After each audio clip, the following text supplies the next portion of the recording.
As you heard here first, Britain's prison system is bursting apart at the seams. It is a volcano waiting to erupt, carrying all before it. I was just reading about the prison revolt in Attica, in New York, in the early 1970s, written by my friend John White. I tell you, that's the kind of future we face. We had Rory Stewart, the chinless wonder, boneless wonder of the new Tory Minister for Prisons, at the dispatch box today saying that the government have invested in prison staff, balderdash, as they'd say in his officers' clubs. The truth is, our prison officers, men and women, the thinnest of thin blue lines, have been left exposed, understaffed, underpaid, undervalued, at the mercy of prison gangs high on drugs, which are coming into the prisons through drones, through pigeon carrier post, through ill-supervised prison visits.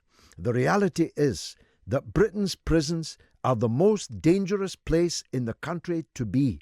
They are as dangerous as any New York prison in the early 1970s. It is a scandal, and a government of a party that used to call itself the Law and Order Party has stripped back our police force to incredibly thin numbers. Talk about a thin blue line, 21,000 officers less in London alone today than there was when they came to power in 2010. And now the consequence of our criminal justice system is that people go into prisons where they're lucky to escape with their lives, and workers are in there without the right to strike, taken away from them, are running the risk of death when they go to work every morning.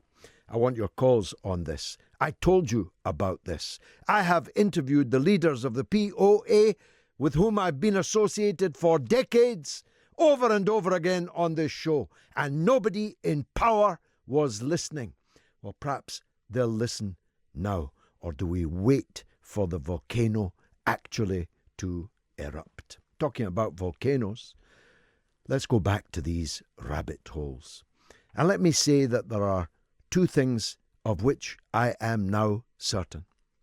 I'm certain that the two Russians identified in the mugshots issued by the police with full media commentary are not Russian intelligence operatives. Because if they were, we should invade Russia tomorrow, because it'll fold like a pack of cards if we really think Russia is our enemy. If that's the standard of Russian intelligence, God help the Russians, for no one else will be able to do so.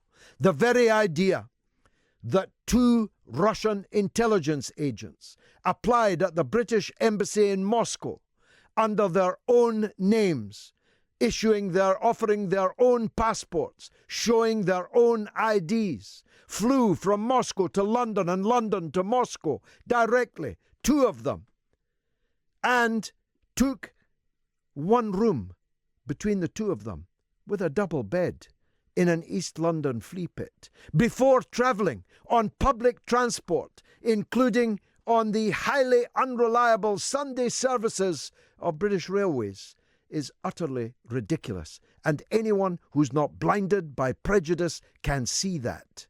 This is the least likely secret agent operation ever mounted by any country. Austin Powers would turn his nose up at it. Mr. Bean, Johnny English, would laugh at the very idea. The second thing I'm sure of is that these two individuals are involved in the Skripal-Salisbury affair. I watched them on television. I watched it many times. I listened to what they said, and I watched their body language.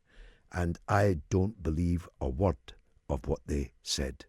They are the least likely tourists to Salisbury Cathedral, Old Sarum, and Stonehenge that I have ever seen.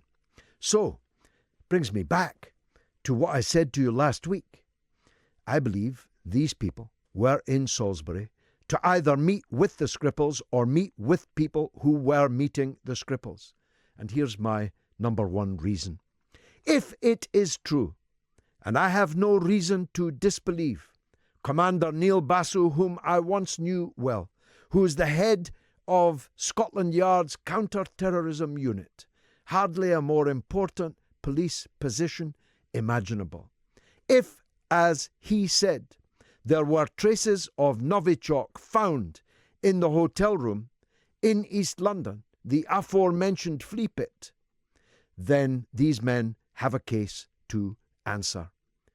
It does beg several questions why the police didn't tell even the hotel owner that they found these traces back in May until he read about it in the Daily Mail in September. It does ask the question why the staff were allowed to go on cleaning that room, why guests were allowed to go on booking that room, when a substance 10 times more deadly than VX had been found in that room. 10 times more deadly. The world's most deadly nerve agent in whatever trace were found in May. But nobody in the hotel was told until September. Imagine. But if I accept that there was Novichok in the room, then clearly on the Friday, perhaps more likely on the Saturday, these men were in contact either with the Skripals or people who had been in contact with the Skripals. Which brings me back to my 2 phones switched off for 4 hours. I'm sorry if I'm going on about this, but I believe in the pursuit of the truth. I don't believe each wave of intelligence-inspired newspaper reports. Frankly, I got out of that habit a long time ago, and it died forever at the time of the invasion and occupation of Iraq. Forgive me, I've been there. I no longer believe something that is vaguely attributed to British intelligence.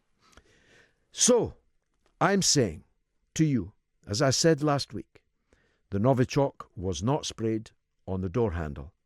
Couldn't have been, because the 2 mugs didn't appear until 11:48 at Salisbury Station, and the Skripals last left that doorknob at 9:15, before 9:15, because we've got CCTV camera pictures of them driving away from their house at 9:15. So that's not how it was done. But when the phones were switched off, both of them, for 4 hours, it seems to me the most likely, most plausible explanation for that, of 2 people who were out of their house. It's not even as if they didn't want to be interrupted while they were Netflixing and chilling. I now know what that means, and I'll have to stop using it. It's the case that they both switched their phone off when they were out of the house. That, to me, for a former intelligence agent, a spy, means they were in a meeting. They were meeting someone that they did not want to be tracked at. So, something went wrong at that meeting. Novichok was exchanged in one way or another. Either somebody gave Novichok to him, he gave Novichok to somebody else, somebody sprayed him with Novichok. That's the only explanation for that. Mysteriously, a second batch of Novichok, because it was sealed in cellophane, remember, so well packed that the poor hapless residents of Amesbury, the man who was almost killed and the woman who was subsequently killed, had to cut it open with scissors to get it open. So that's not the receptacle of the Novichok which poisoned the Skripals. That's a second batch of Novichok, ended up in a charity skip and on the wrist of poor Don Sturgis. That tells me, at the very least, that there's a great deal more to this story than we currently know. And we're not being helped by a government which is keeping up a sustained propaganda barrage which seems designed not to get to the truth. Now, you just heard on your news bulletin that the Kremlin has invited the British police to Moscow to question these individuals. If the British police are not permitted to do so, then the finger of suspicion will point not at the Kremlin, but at number 10 Downing Street. It may be that this was always a pre-prepared canard. It may be. But as you well know, if you're a regular listener, I always lean to the cock-up theory of politics rather than the conspiracy. It may very well be that just like the Birmingham Six, just like the Guildford Four, when a national enemy, in that case the Irish, are in a frame, there's a rush to judgment. There's a wish that what we wish to be true is, in fact, the truth. It may be that Mrs. May merely rushed to judgment and now faces grave embarrassment if, as I suspect, the answer to all these questions lies not in the GRU, not in the NKVD, not in the KGB, not in the Kremlin, but somewhere else entirely. For that, we need to know what Mr. Skripal had been doing these last years in England, with whom he was involved, on what he was working. We won't get that from an interrogation, perhaps, of these two individuals, but it is now incumbent, and I say to Commander Basu at Scotland Yard, you should proactively pick up this olive branch, which has this day been offered, to go to Moscow and question these two men. Because, as the person who conducted the RT interview, Margarita Simonyan, the boss of RT, she said she didn't know if they were telling the truth or not. She said that they were sweating profusely, even though the air conditioning had been turned up. I don't believe they'll stand up to questioning from Scotland Yard's finest, but we'll never find out unless Scotland Yard are allowed to go there and question them. It's the mother of all talk shows. Now, this is the Open University of the Airwaves. If you think you can school me on any topic, it says here, I especially want to hear from you. The telephone number is 0344 499 1000, or you can email me via the website at talkradio.co.uk. Or you can text me, text the word talk and then your message to 87222. But that'll cost you 25 pence plus normal sending charges. You can tweet me for free at Talk Radio, at George Galloway. Don't forget to at both of us. Now, there used to be an ad long ago. The car in front is a Toyota. Other models are available. The man in front on the Skripal story is the Honourable Craig Murray, former British ambassador to Uzbekistan, and he is on the line now. Craig, welcome back to the show. Thank you, George. Thank you. Now, do you agree with me that this case now turns on the presence of Novichok or not in the rundown East London hotel in which these two individuals shared a room on the Friday and the Saturday night? I guess absolutely right. That's really the crucial question, because there's nothing else at all but linking these two people with any attack on the Skripals. The police say they found these traces in May, on May the 7th, if I'm remembering correctly, but they didn't tell even the hotel owner until September. And that means that people have been sleeping in that room, cleaners have been cleaning that room, the hotelier has been letting that room out, despite the fact that traces of an agent 10 times deadlier than VX was in the room. That's very, very strange to say the least, isn't it? It is, and it's of a piece with things very strange about the timing of all this. If you look at the metadata on the CCTV photos released, you find that the photos were all prepared by Scotland Yard for release about the same time, on I think the 5th of May. So they had all this material for months and months before they did anything about it, especially as they're asking people if they saw them at the hotel, if they saw them in Salisbury, when that question asked them were much more fresh. And, of course, it is the fact that they had been searching the hotel and apparently Miss Novichok there, and had been going through and had collected all these CCTV images of these two people before, 2 months before the attack or injury and the unfortunate death of Dawn Sturgis and Charlie Rowley. So why precisely the Met would hold back all of this for another few months, and then the information on the day that Parliament resumed, is a very interesting question. Now, I'm sticking for the moment to asking you questions which are within your professional experience. When these two individuals applied for visas, two men of military age, no wives, no children, two men of military age, asked for a visa in Moscow at the British consulate to come to London, what procedure would they have gone through? We now know, despite this red herring that these two men were identified by an ex-Russian agent, Apollon was his code name, that in fact these men gave their actual names and presented their actual passports and presumably were asked to show their actual ID.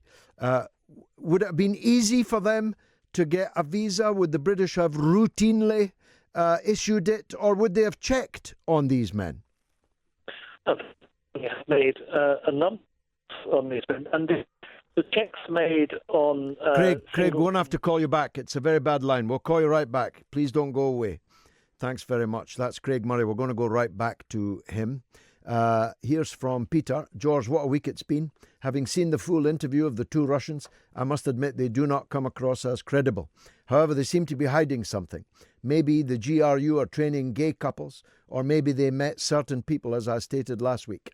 Why is there no CCTV of them on Saturday, supposedly carrying out a recce, or even holding hands? Maybe the CCTV is exculpatory, and still no one has come forward on the mysterious woman seen with Sergei just before he was found on the park bench, which indicates to me malfeasance. Having said that, I also don't find the government's line credible, with too many gaping holes. And when people ask me why I don't trust the government, it's because they lie to us every day regarding Syria, that I know from my contacts.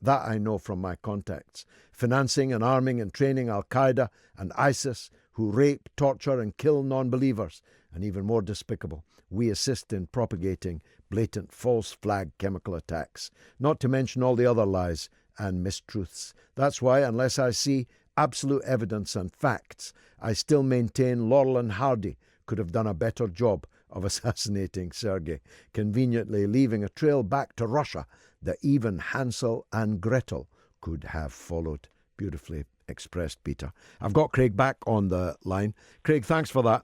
I was asking you what would have happened when these two men made their visa application. Well, the checks on single men of their age, particularly stringent in case they are immigrants or potential immigrants. And they would have had to prove, in particular, not just their identity, they would have to prove how they made a living. They would have to show their income. They would have to show how they made their income. They would have to produce bank statements. And then, of course, they would have to go in person to the visa application center. And in the visa application center, they would have their passports taken, the photos taken. You don't provide photos anymore. You have them taken for you at the center.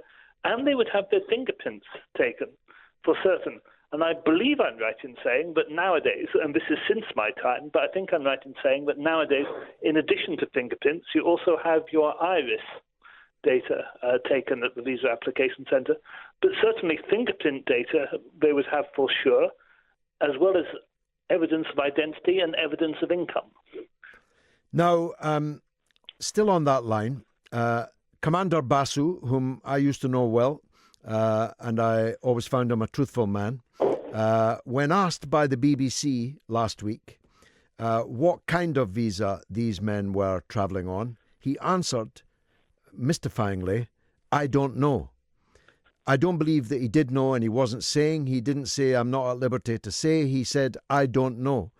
Why would the man in charge of the police investigation into this not know what kind of visa these men were travelling on? I don't know. like yourself, I was utterly mystified by that answer. And it's an answer which is impossible. Unless the information is being withheld from him by the immigration service, I can't think of any circumstances in which that would happen. But if the passports of them coming through the airport are genuine and they know what flight they came off, then they would have to know, and there would be electronically stored all the information on their visa. It's a literal impossibility that the police don't know. It's also, of course, the case that the police must have their fingerprints because that's part of the visa application process and has been for a long while. And this is very interesting in that they haven't been charged with anything in the death of the unfortunate Dawn Sturgis, because if their fingerprints were on that perfume bottle or the perfume packaging, then plainly they would be charged with that as their fingerprints are known to the police. Yes, a very good point. Now, it's my thesis, I run it past you, though you're the master of this subject, that if there was Novichok in the hotel room, if there was, then these people were plainly in contact with the Skripals or with people who had been in contact with the Skripals. I think that's a logical train of thought, don't you? I think that would have to be true if there was Novichok at the hotel room, yeah. Yes. And that therefore the 4-hour switch off of the telephones may very well have been the result of a meeting, either with these men or with people who were subsequently in contact with these men. I think that's the most plausible explanation for two people out of the house. It's not as if they'd switched them off to watch a long movie. Out of the house, both switching off their phone. A man who was a spy, a GRU agent for many years, decades, switching off his phone, asking his daughter to switch off her phone. That indicates to me a meeting that they didn't want anyone to monitor. I think one of the great mysteries of this is the reason that the Skripals switched off their phone, and then what they did in the period between 9:15 and 1 on the Sunday, which is, of course, in part the period when these two men were in Salisbury. What we don't know is precisely where the Skripals were at the time these men were in Salisbury. Nobody knows that. And, of course, as long as we don't know that, a meeting has to be one of the plausible explanations of what was going on. Now, I watched, as you did, the interview. The person who conducted it, Margarita Simonian, she said she didn't know whether the men were telling the truth or not, and she accentuated the fact that they were sweating very heavily and were very tense and were very nervous. She couldn't tell whether they were telling the truth or not. She said, as a journalist, it's my job to conduct the interview and let the public decide. They didn't persuade me. Did they persuade you? I don't think they were being entirely truthful. They didn't strike me as Russian secret agents, GRU agents of any seniority. I certainly knew myself in the course of my professional career, got to know quite well in some cases a number of KGB or ex-KGB people. And they didn't come across that way. They didn't seem to me like Secret Service agents. They did seem to me extremely nervous and not entirely plausible in everything they said. But there are a number of possibilities for why they would be nervous and why they would have something to hide. And not all those possibilities have anything to do with Novichok. The mass media response, a whirlwind of which you were the primary victim, ridiculed the idea that some of their explanations of their visit to Salisbury could be true. But you have established in the last 24 hours that actually all of them could be true. That's very true. In particular, they say they went to Salisbury to go to Stonehenge on the Saturday, but they found it closed. And in fact, it is true. English Heritage confirmed that Stonehenge was closed by snow on the Saturday. And they say they returned the next day. And they didn't say that on the Sunday they were blocked from going by snow. They said on the Sunday there had been a thaw, but there was very heavy sleet and rain. So when they got there, because they got soaked through and wet and cold, they abandoned their original ideas as to what they were going to do there. And all of that fits with what the actual weather was, despite the ridicule heaped upon it. I also don't find it inherently unlikely that tourists would come here on a weekend break and decide to go to Stonehenge and Salisbury Cathedral as what they wanted to see. I don't quite understand why that idea has met with such widespread ridicule. Well, plenty of people do, of course, as you pointed out. Yeah, it's one. Plenty of people visit Stonehenge. Plenty of people visit the cathedral. Precisely. 1.5 million people a year visit Stonehenge, and it's extremely famous. It didn't seem to me that part of their story didn't seem to me implausible. No, again, it turns on the Novichok in the hotel. Can you think of a reason why the police would not have indicated to the owner of the hotel that they found Novichok in his room? I find that very strange. It seems to me very peculiar indeed that they wouldn't warn him, because apart from anything else, if we are supposed to believe that they left this packet of Novichok, which Charlie Rowley and Dawn Sturgis found months later in Salisbury, who's to say they didn't leave another packet in the hotel? Why didn't they warn the owner what they were looking for and ask if his staff had picked any such thing up? It seems very, very peculiar not to issue any warning of any kind to the man. Now, finally, the Moscow authorities have just said in the last couple of hours, I think, that the Scotland Yard are welcome to come to Moscow and interview these men. That's a remarkable olive branch, given the icy state of British-Russian relations. Any sentient being would hope and expect that Commander Basu would be making the travel reservations right now. If the British government forbid that, the finger of suspicion will then turn not on the Kremlin but on Downing Street, don't you think? Well, it should do, but unfortunately I can't see any chance whatsoever that most of the media in the UK will turn the finger of suspicion in that way at all, because they're not looking at this in a calm or rational manner. But certainly Scotland Yard, in any sensible world, would be rushing to take the Russians' hand off and accept the offer to go out and interview these people. Interviewing the suspects is obviously the most important stage, or a most important stage in any investigation procedure. And do you expect that to happen?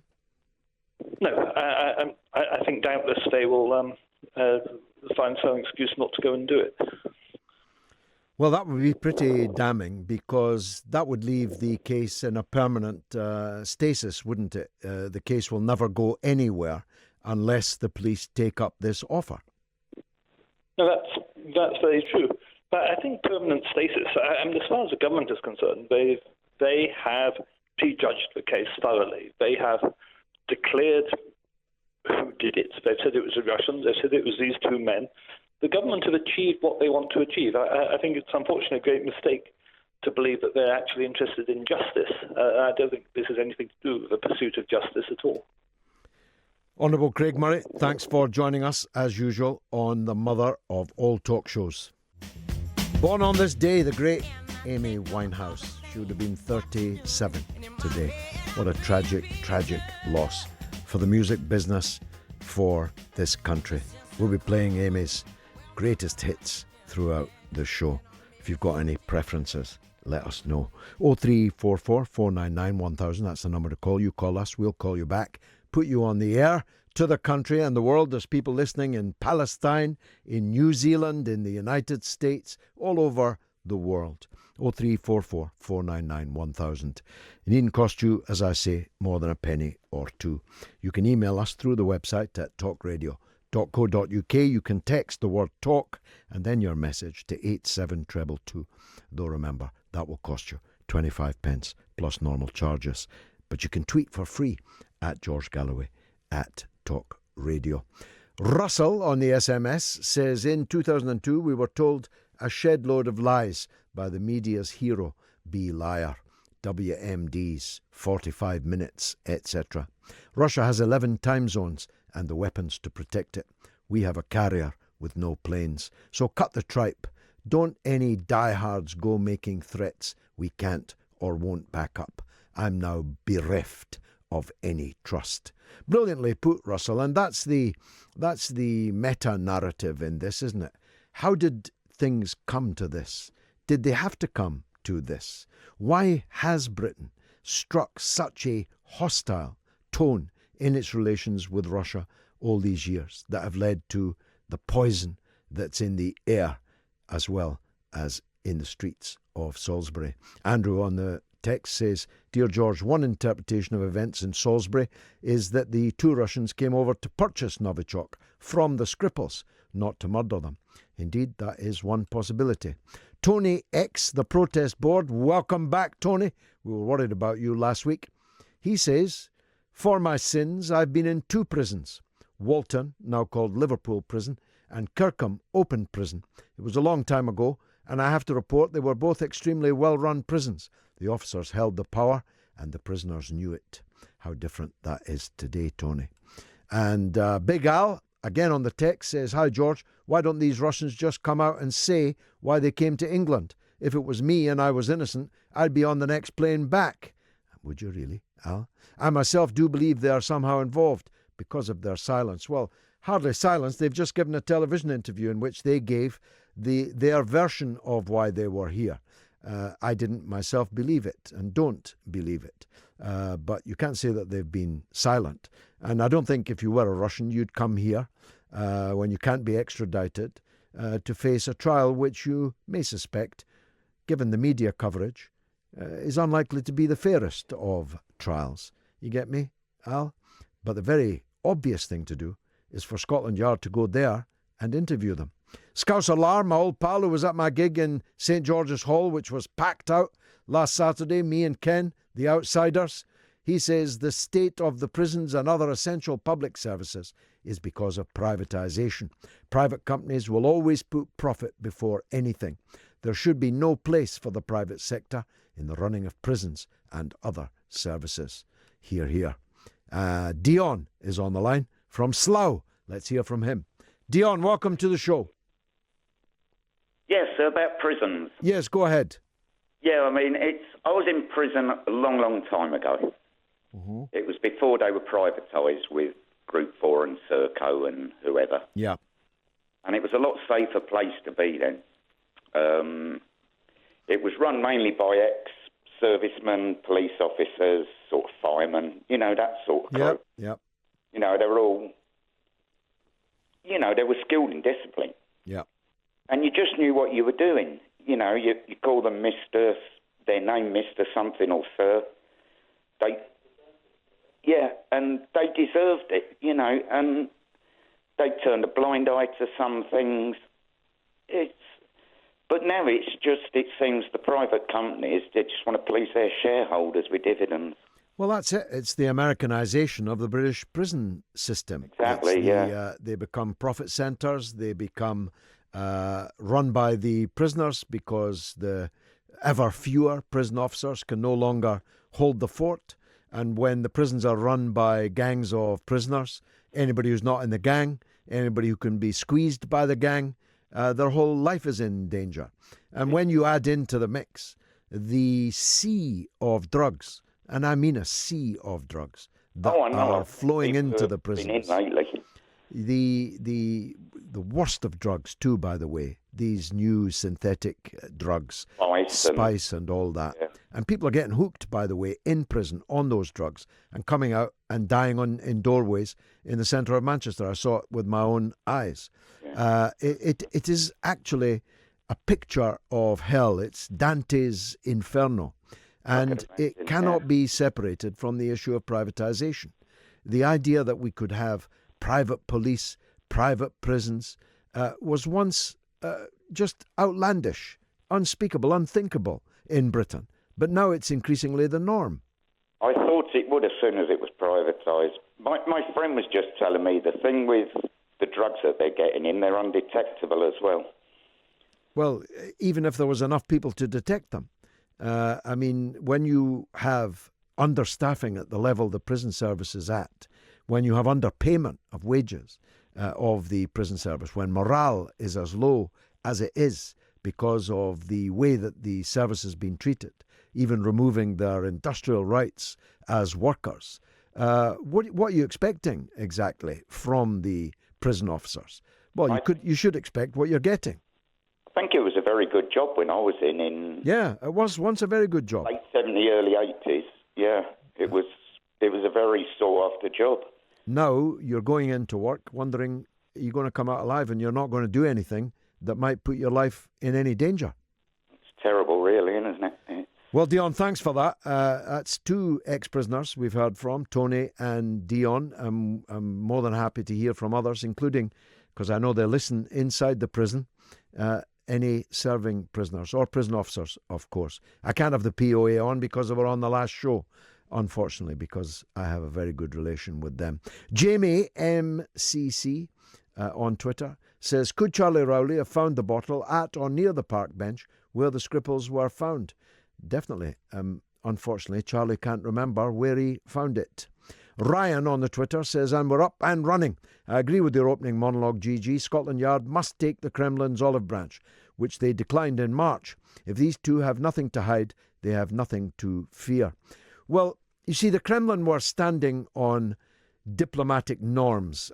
Some might call them diplomatic niceties, that the British government had to ask the Russian government to cooperate in the case. But it's changed now from today. Now, Scotland Yard, not the government, Scotland Yard are being invited to Moscow to interview these two men. Only 2 days ago, the Kremlin said they weren't in the business of arranging interviews. Well, now they are, 2 days later. So that means they're not GRU officials, by the way. The fact that the Russians have paraded them on television, the fact that they were under their own name, travelling under their own passports to and from Moscow, means they're not intelligence officials. They might, of course, be ex-intelligence officials. They might be ex-service personnel. They might be criminals. They might be servants of the oligarchy, the Russian oligarchy here in London. They might have had business with Skripal. We'll have to wait and see on that. Thanks very much for that. Adam Gary, my old pal from the History Boys on my Patreon. He's a real find, by the way. The History Boys, you must see it. He says, very nice to hear a proper forensic take on the Skripal story, rather than the kind of fifth-rate Lord Palmerston impersonators on virtually all other corners of the mainstream media, along with their liberal Twitter water carriers. Very well put, sir. No less than I would have expected from you. And Chris says, Chris in Colchester, is there not a chance that it was Sergei who had the chemical, given his MI6 links? Maybe someone had clearance at Porton Down. Well, I think there was a meeting. Either Novichok was sprayed on them at that stage and didn't work as quickly as it would have been expected, or more likely, Novichok was being passed from one to the other. Who knows which one to which other?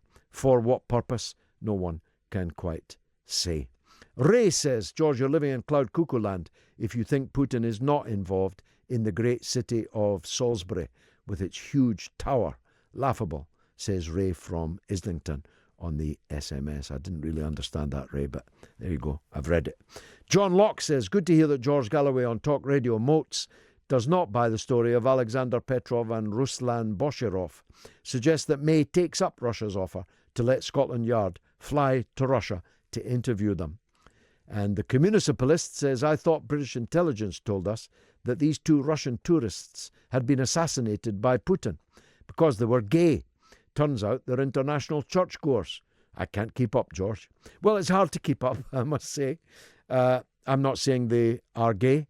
They shared a double bed in a single room in an East London flea pit. That doesn't make them gay. Makes them impecunious, which they wouldn't have been, of course, if they were Russian intelligence officers. I know the GRU expenses can't be what they used to be, but they would have stretched further, at least to 2 rooms in a flea pit rather than 1. But we were told, not necessarily by British intelligence, we were certainly told by 4 different British media outlets, I highlighted this the other day, that the 2 men had been assassinated by Putin so that they could never talk again. And the next thing, hey presto, they're on Russian TV. Lizzie says, I have 2 family members who are prison guards, and they're both despairing about the lack of experienced staff due to those who have left the service due to terrible working conditions. And an SMS from Mark in Lowestoft. Just before they killed him, the late, great John F. Kennedy addressed the US mainstream media with this. But this also applies to our own mainstream media. We should make it a crime for any citizen to shrink from controversy.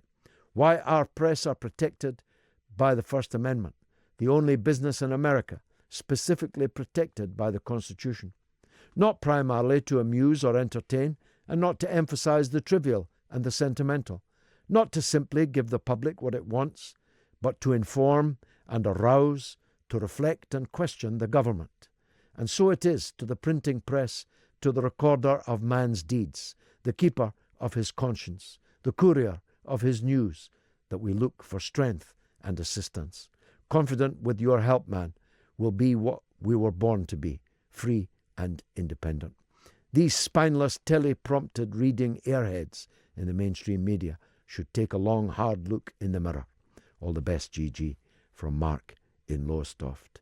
Magic words from Jack Kennedy. I just put up earlier a picture of the John F. Kennedy Celtic Supporters Club. I think they were in Perth. If they're no longer still going, I might set one up under the same name in London. This is the mother of all talk shows. It is the Open University of the airwaves. If you're a first-time caller, if you're a woman caller, if you're a caller who wants to disagree with my take on events, your call is especially welcome. 0344 499 1000. You call us, we'll call you back, put you on the air at virtually no cost to yourself. You can email through the website at talkradio.co.uk. You can text the word talk and then your message to 87222, but that'll cost you 25 pence plus normal charges. Or you can tweet me for free at George Galloway at Talk Radio. Well, don't say you don't get the full cornucopia on this show. We've talked about the Scripples with the Honourable Craig Murray, and now we're going to talk about British and international politics with one of the very finest writers in England, a man who speaks his mind and not his party election manifesto. He's Peter Oborn, and he joins us now. Peter, thanks for coming on the show. A great pleasure, George. Can I start with the international? I'm very worried that we're going to be at war again in Syria within the next few days, because Nikki Haley moved the goalposts during the week. She had said repeatedly that if the Assad regime was insane enough to use chemical weapons in their coming assault on Idlib, that would be a red line and the Americans and their allies would be responding. But she changed it the night before last. She said any assault on Idlib would be tantamount to crossing that red line. Do you think that we are headed back into war, and what good could come of that? Well, going back, we have this record of getting involved in wars in Afghanistan, Iraq, Libya, which has been, whatever motives have been held up as good, has had terrible effects. And the truth is that the Syrian war is, or should be, really coming to a close. The Assad regime has won, and there's really only mopping up to be done. And so to try and reignite this whole nightmare, 7 years, 500,000 dead. I'm not defending the Assad regime, but there's been it's just been horror, and to try and recreate that horror, I don't understand why that would. It is madness, but I do understand what you're saying. We are hearing very, very extraordinary noises from the United States, and this curious spokesman or representative they have at the United Nations who is quite out of her depth. Yes, I'm not that impressed by our representative either. Did you notice the glowing reviews she got left, right, and centre when she was appointed? And then did you notice how this was a great defender of human rights, as a triumph for the great good of the Foreign Office? And then did you notice her inert and pathetic posture on the Rohingya, when the United Nations Human Rights Report declared that what had happened was what you and I knew for a very long time, was something utterly terrible and a genocide. Quite so, quite so. Now, there's no war so bitter as a civil war, of course, and without the weapons, there's a civil war going on in both of Britain's major parties. Can I ask you about the Conservative Party first? We've spoken often about this, but there was a meeting in the week of the most passionate Brexiteers, and the mood music that emerged immediately after that meeting was that a challenge to Mrs May was definitely on its way. What's your reading on that now? My reading is that the self-declared European Reform Group is in disarray. That the Tory rebels against Mrs May are in disarray. Their inability to really come up with a coherent plan themselves for Brexit has diminished them. They were split for the first time by the Chequers deal. I mean, May has played a brilliant role. One of the interesting things about this is how every commentator has written her off, and again and again her political opponents have been completely contemptuous of her.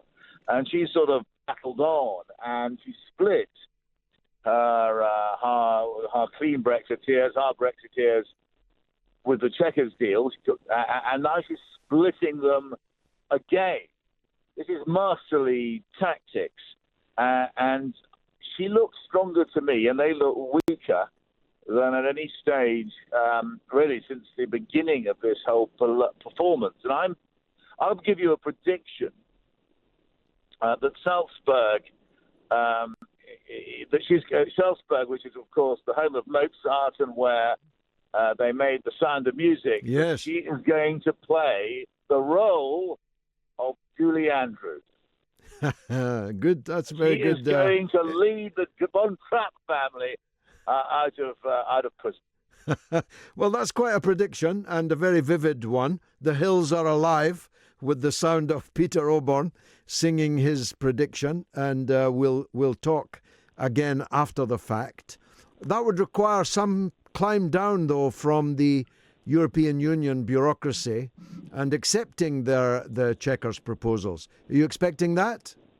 Well, this is what so far we've had a negotiation mostly conducted between the inept David Davis and the intransigent Barnier. We are now moving on to this is why I'm predicting a breakthrough, a face-to-face confrontation between Mrs May and Angela Merkel.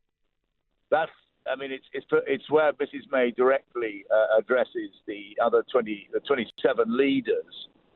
But actually, of course, as you and I know, that really means Merkel and Macron. And my strong feeling is that they are ready to strike a deal, and they're going to reprogram Michel Barnier in the wake of Salzburg. Very interesting. Are they split around the personality of Boris Johnson? Is he too diminished by recent events, do you think? Boris Johnson was an extremely strong position inside the Conservative Party 3 months ago. He's been diminished by his failure to provide an alternative to the Chequers program, and I don't know, but I think that is the problem he's faced, that he has not done the detailed work to provide a intellectually credible and functional proposal which challenges what Downing Street has produced. And that is what is consigning him to irrelevance at the moment, as well as his buffoon-like remarks about burqas and suicide bombers, very imprecise, inflammatory language, which can be misconstrued and is improper as well. So that's what's diminished Boris Johnson, who looked like the main man only 2 months ago after a very principled resignation. What about his rake's progress through other men's wives and all his colourful private life? Has that diminished him too? We're living in the 21st century. It's not unknown for British politicians to get divorced. So I'm not going to, I'm not going to get. I'll let other people comment on that. I don't think that makes him it makes it impossible for him to become prime minister. That's been a fact. It's been a known factor about Boris for some time. What does make him weaken him is the fact that he has not shown real intellectual seriousness, real capacity in providing an alternative narrative to the Prime Minister. Interesting. And finally, on the Tories, she has this triumph at Salisbury. She emerges as Maria and comes back to Parliament. Can the Chequers deal go through the House of Commons?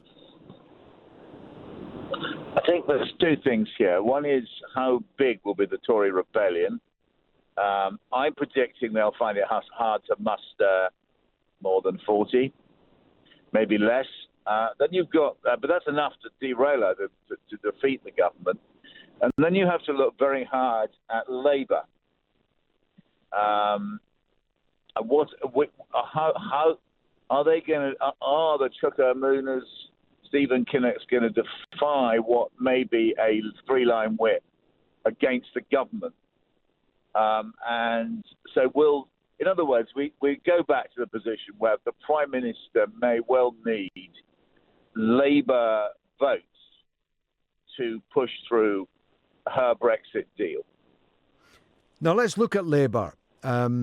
I know the Conservatives are more your area of expertise, but you know British politics peerlessly well. What do we now see in the Labour Party? Is there going to be a breakaway? Are the Labour rebels going to save the government's bacon in the vote that you have just postulated? And will that be a precursor to a Labour breakaway, do you think? I think it is quite likely that there will be an attempt by, for the want of a better phrase, the right wing, the Blairite MPs, to at some stage to break away. They're talking about it, I'm sure. They're planning it, I'm certain. Do they have ultimately, will they have the courage? I don't know. But that is what, as you say, is the big question hanging over British politics, because it will determine whether or not the May government can survive. Indeed. Magisterial as always. Thank you, Peter Oborne, the doyen of Conservative journalism in Britain. She would have been 37 years old today. Still young. What a talent. What a loss. The great Amy Winehouse, whose birth date we are honouring tonight. Now, Simple Simon, I call him Simple because his message is the same every week. I mean, literally, word for word. But hey, he's spending 25 pence plus normal sending charges to give us the benefit of his wisdom. And it's this. Talk Radio. It's the weekly niche poo stirring show. All of Galloway's disciples furiously text and tweeting in to tell GG how wonderful and amazing he is. Please take this show to the local London radio station. Is it 10 o'clock yet? Thanks for listening, Simon as always. Now, Alex Tiffin on the Twitter says, there's a lot of unanswered questions. The Met are pushing ads very hard on Twitter for info about Salisbury. Equally, the suspect's demeanour on RT raises questions. If the Met don't take up the offer, they'll have themselves to blame for people doubting them. Let me just say, Alex, I don't doubt the police. Actually, not just because I know the commander in question, and I always found him an honourable man, and I have no reason to believe that that has changed. Despite the exigencies of state politics, for example, he answered 2 questions in his press conference in a way that showed he's not bound by the exigencies of state politics. He could have said that he did have knowledge that these men were Russian state intelligence officers, but he answered no when he was asked if he had any evidence that these men were Russian intelligence agents. And, as we discussed earlier, when asked what kind of visa these men had come to London on, he answered, I don't know. It would have been very easy for him to say, I'm not at liberty to say that, but he didn't. He said, I don't know. And the fact that he didn't know is one of the many big question marks over this. So if the Met don't take up the opportunity to go to Moscow to question these suspects, I'll be blaming the government, not the Met. Let's hear from Paddy in Doncaster on the Brexit. Go ahead, Paddy. Good evening, George. Good evening, nice sir. To hear. Nice to hear you. Nice to hear you. Well, I voted Remain for a variety of reasons.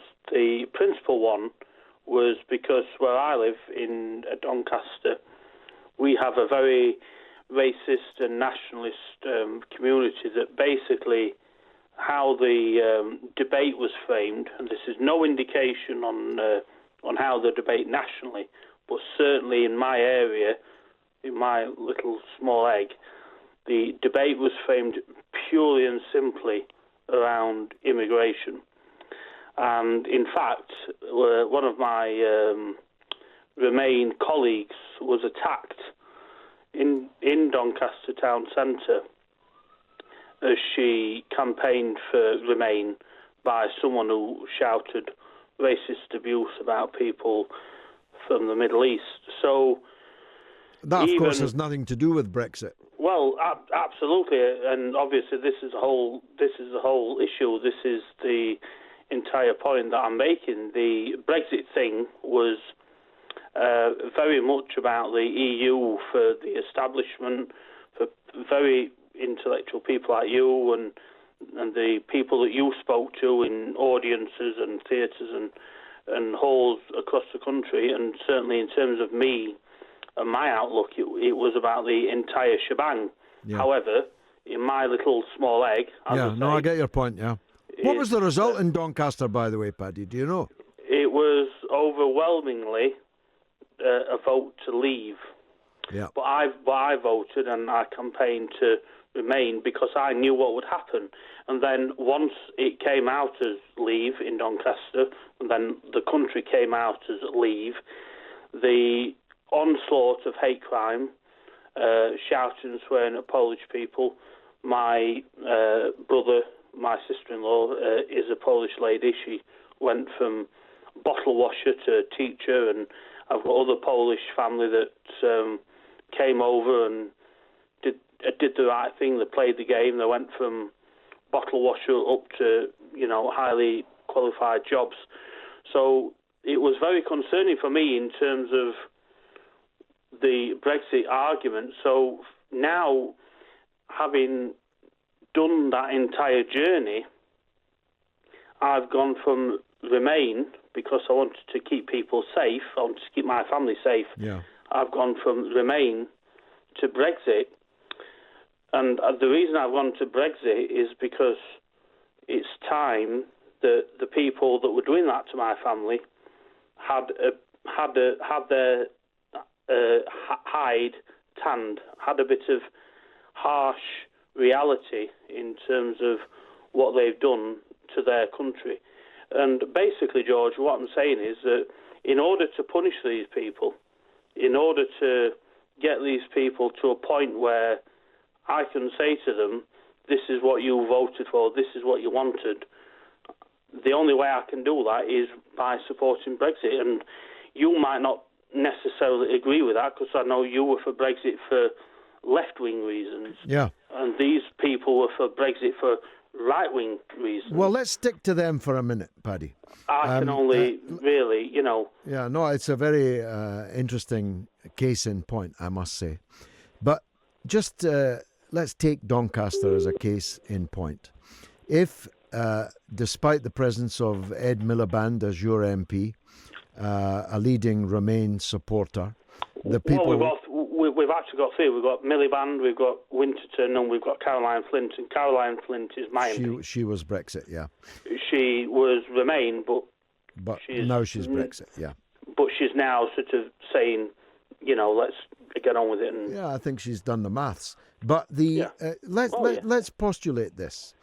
If they go in Parliament, Peter Oborne doesn't think it will come to that. He thinks there'll be enough Labour defectors who may be the nucleus of a new party who will save Theresa May's bacon and keep the Tories in power.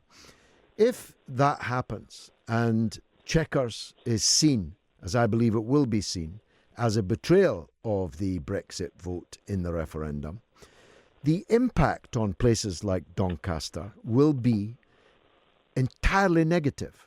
It will be that the establishment, Labour establishment, Tory establishment, have combined to cheat the Brexit majority and deliver something which is Brexit in name only.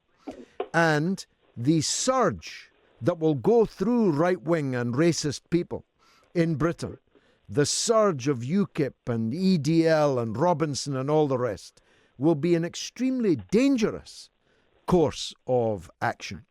And if you want a way to make the far right in Britain 10 times larger than it is, and the UKIP vote is already going up significantly, by the way, in the opinion polls and in local election results, by and large, that's the best way to do it, to provide the knife, if you like, that stabbed the Brexit majority in the back.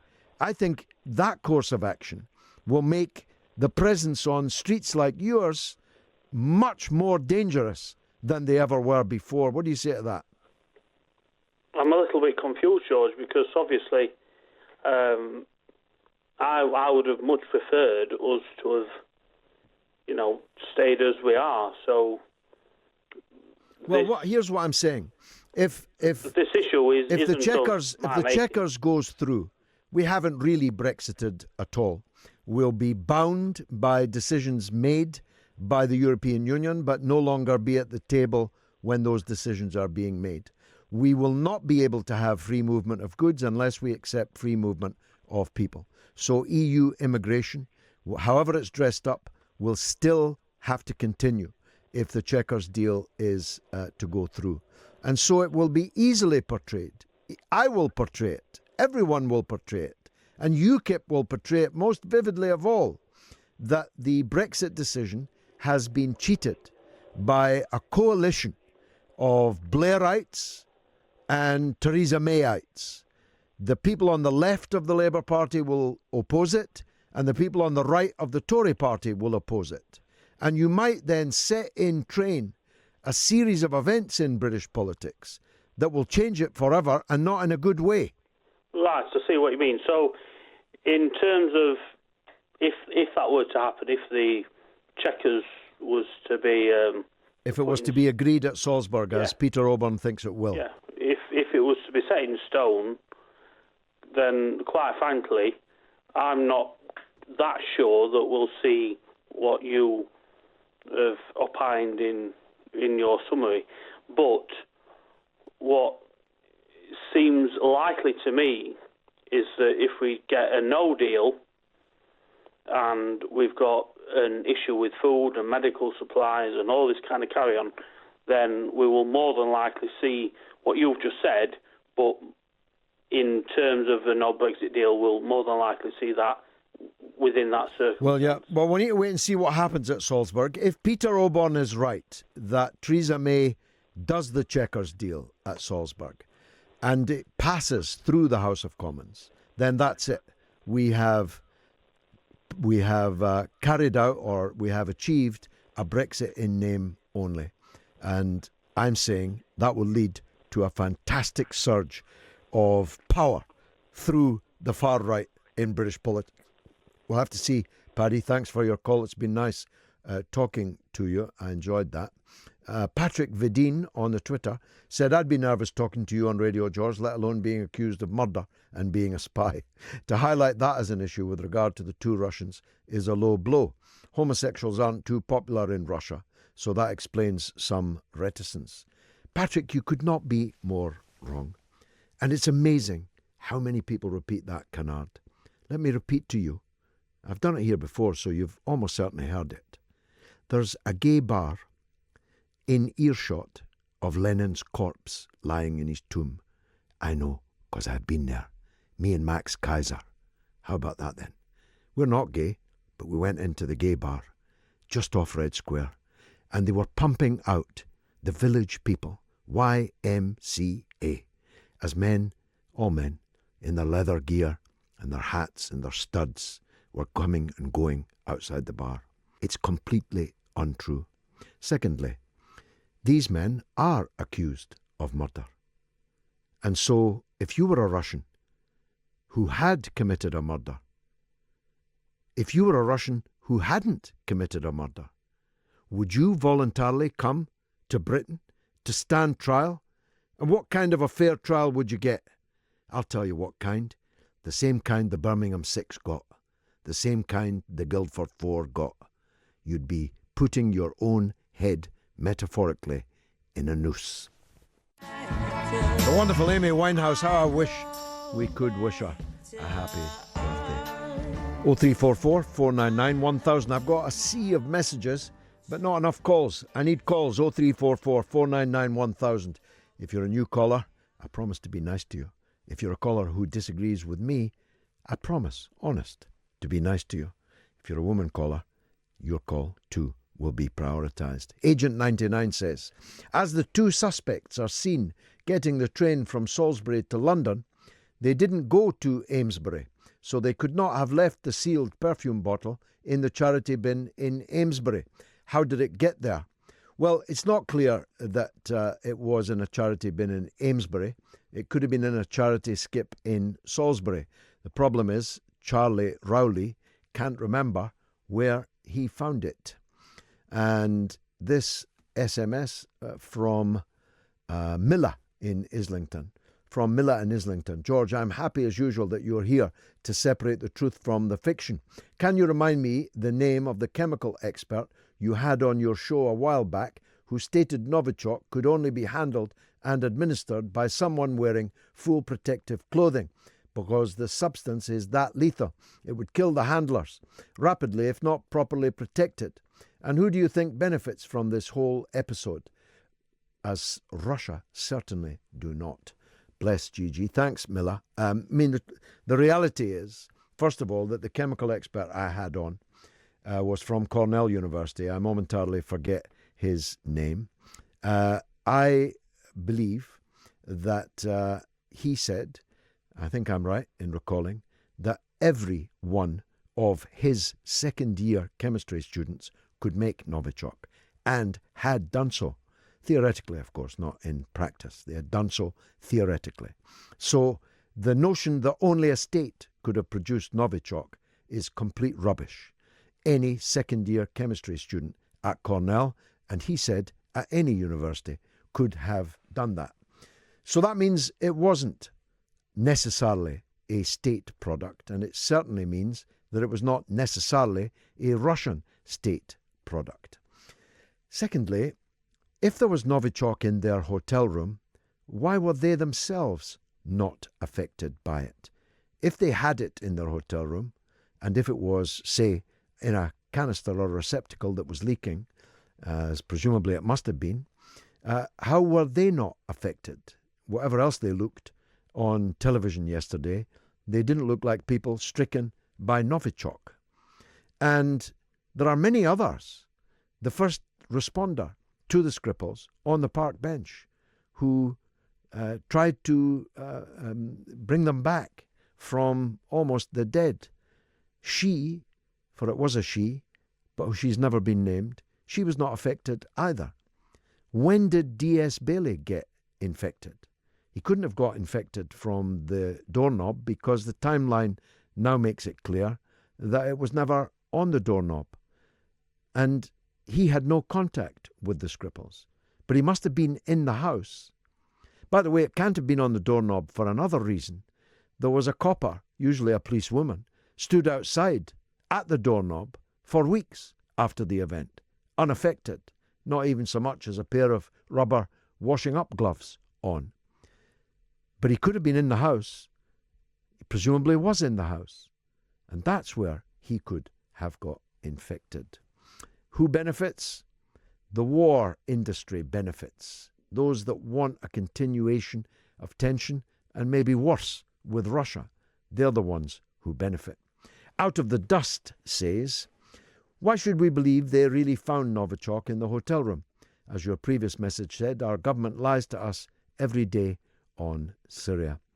Well, if it was the government saying the Novichok was found in the hotel room, I wouldn't believe them. But then I wouldn't believe the government if they told me today was Friday. I'd have to check the newspaper to find out. But it's the police that are saying it. It's Commander Neil Basu, the head of the anti-terrorism squad, that told us. So I'm inclined to believe him. That's just me. Now, let's see. Paul Booker. That's a good question, Paul. I'm confused, he says, as to why the ZZ restaurant in Salisbury where the Skripals ate has been permanently closed. The Skripals' house has been purchased on our behalf and decontaminated, yet the hotel that the two suspects stayed in remained open to guests. Andrew Black said, the BBC's main item is the USA storms. Well, they do seem pretty severe, I must say. Andrew goes on, nothing on the BBC about the prison situation. They're keeping it low-key, quite so.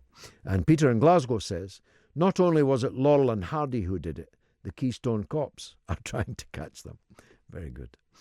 And Alan Dart says, if there was poison in the room of the lodge B&B, then surely we'd be looking for dead agents as the container was leaking. Yeah, point I've just made. It could have been on their clothes, I suppose, after their Saturday or their Friday visit to Salisbury. They could have come in contact with someone who had been in contact with the Novichok, the Skripals, or somebody else. All of this is speculation. Lars Svensson says, I'm struggling to find a way that two Russians could have acted less professionally. Travelling together, national carrier, no detours, genuine identities, no proper legend. If these blokes are trained agents, then I'm Mikhail Mouse. That is the tweet of the evening from Lars Svensson. And Dr. Fath URS says, George, I'm totally naive regarding courtroom procedure, forensic, witness statements, etc. But if the Old Bailey holds trials in any way whatsoever along the lines of this government's evidence, then God help us all, especially the innocent. Well, the Birmingham 6 and the Guildford 4 found that out. And finally, before the break, Bob Justice says the interview of two presumed Russian agents has been slated by the MSM. For me, it had similar qualities to Yulia's interview in Alice in Wonderland's garden. If charges had been prepared, is there a legal barrier to Yulia publicly confirming their involvement? That's a good question. Why can't we hear from Yulia again? Why can't we hear from Sergei? Now, I was on a show with Amy Winehouse. Keith Lemon was the host. I no longer remember the name of the show, and I haven't seen the video of it. If anyone can locate it, I'd love to see it. I met her, but she wasn't there, if you know what I mean. Now, I told you they were listening to us in New Zealand, and I told you they were listening to us in the United States. They're also listening to us in Iran, because Majid from Iran is on the line now. Majid, welcome to the show, our very first ever Iranian caller. Hello, Mr. George Galloway. I'm very happy to talk to you on Talk Radio. Fantastic.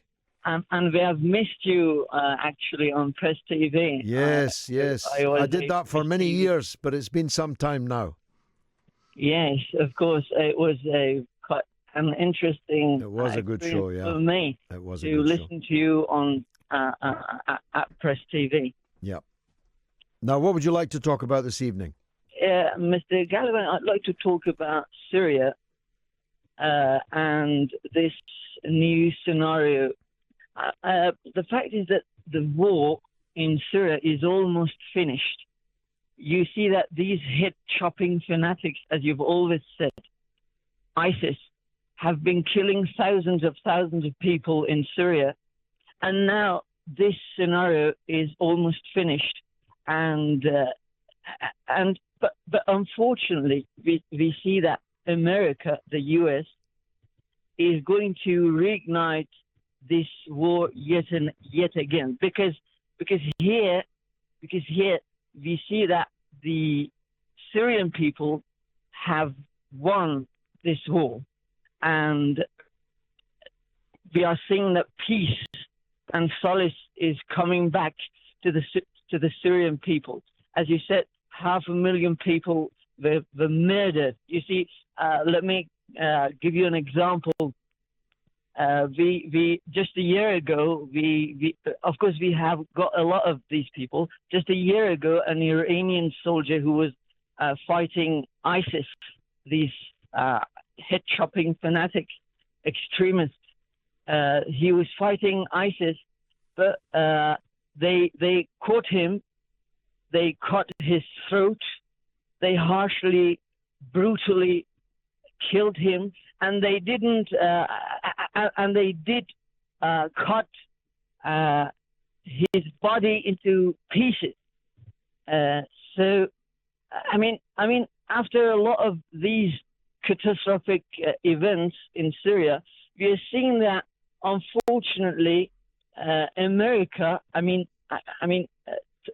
Some people who do support these fanatics because of Israel, because you see, we see that it is important for Israel and its allies that this war continues in Syria, and they want this war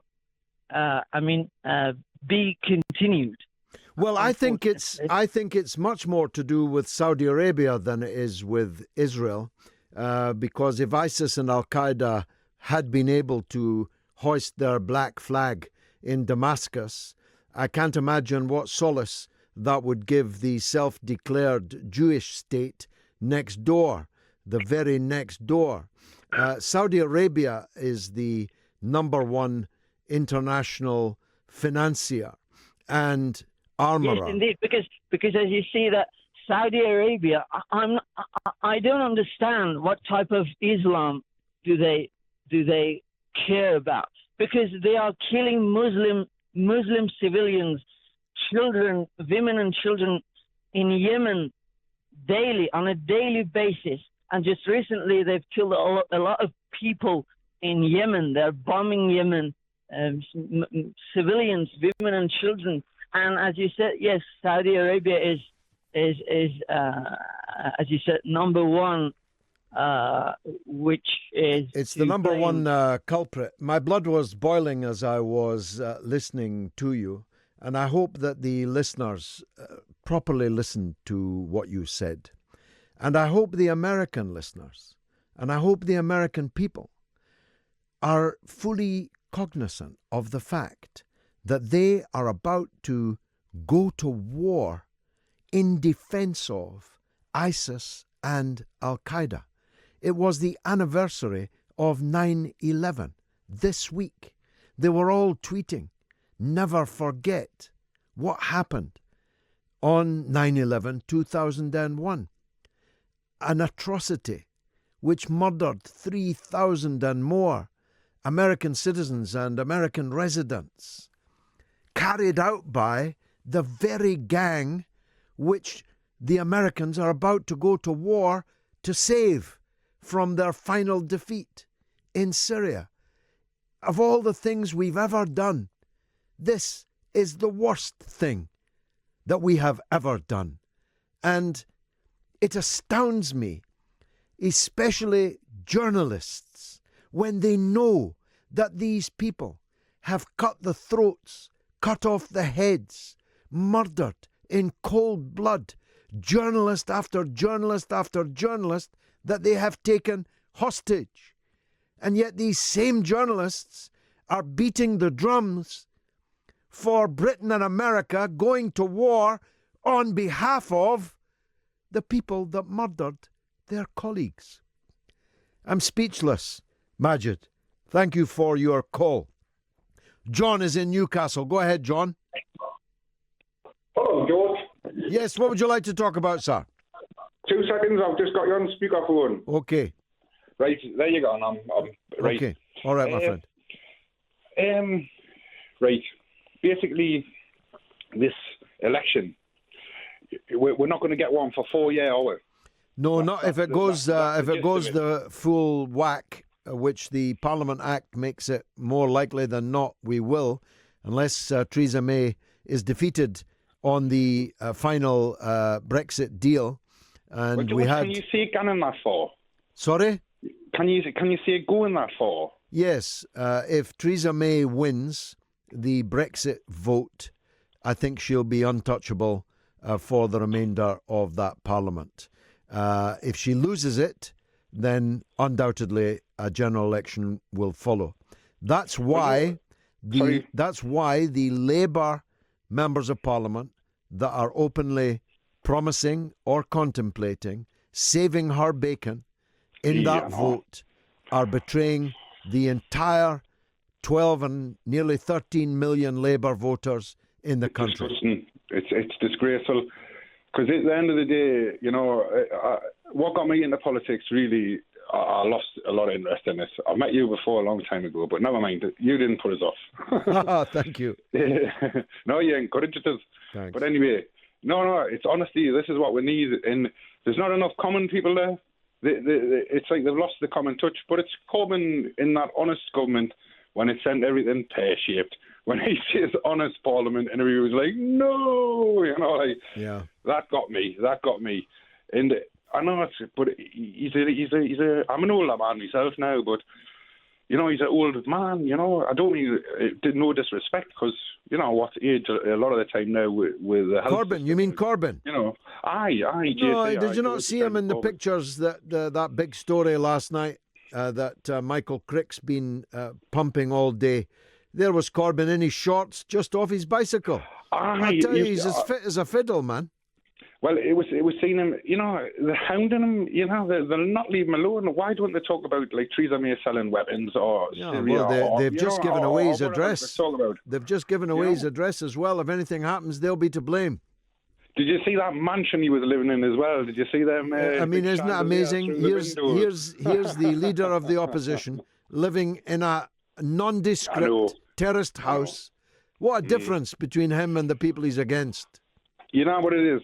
This is, if it doesn't go his way, I'll never believe in politics again. I mean, you maybe. I think if it doesn't go his way, this country will cease to exist. Doomed. Scotland will be out.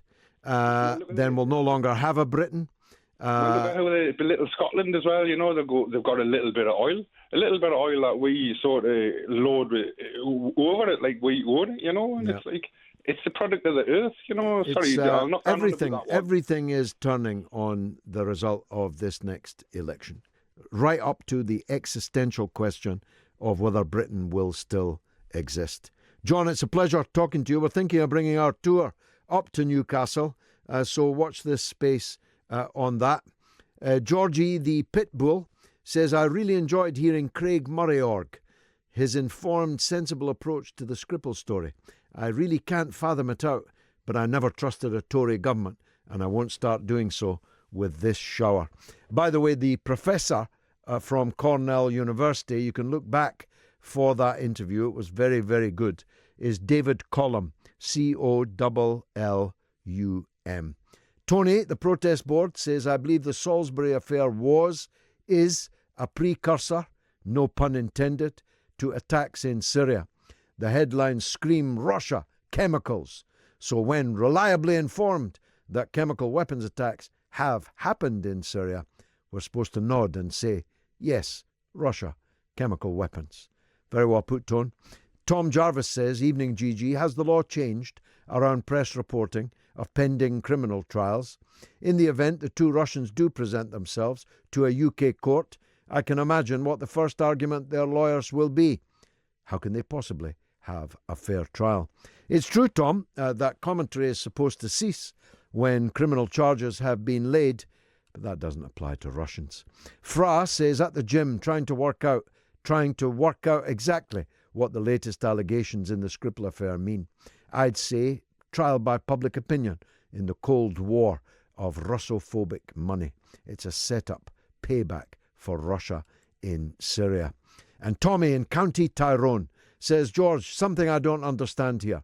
What is the government lie on how the bottle ended up in a charity bin in Amesbury if the two men never went there?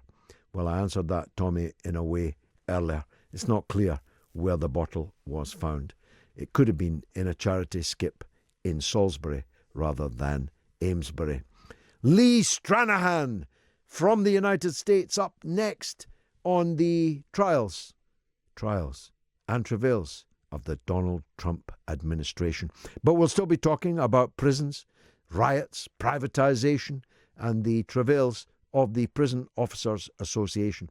We'll still be talking about the Skripals. We'll still be talking about the Tories, about Brexit, about Labour, and what's going to happen in British politics too. All coming up. One more hour to go. Get your calls in now. 0344 499 1000. As Paul Manafort tendered a guilty plea, the Mueller investigation got closer to Donald Trump. Another head has rolled. None of it has anything to do with collusion with Russia, of course. But the flip, the turning of Queen's evidence, as we say in Britain, may yet still be significant. Who better to ask than Lee Stranahan, investigative reporter supreme in the United States, now a radio talk show host, formerly with Breitbart, formerly associated with Steve Bannon himself, a man who is as straight as a die. Lee Stranahan, I mean, not Steve Bannon. Lee, welcome to the mother of all talk shows.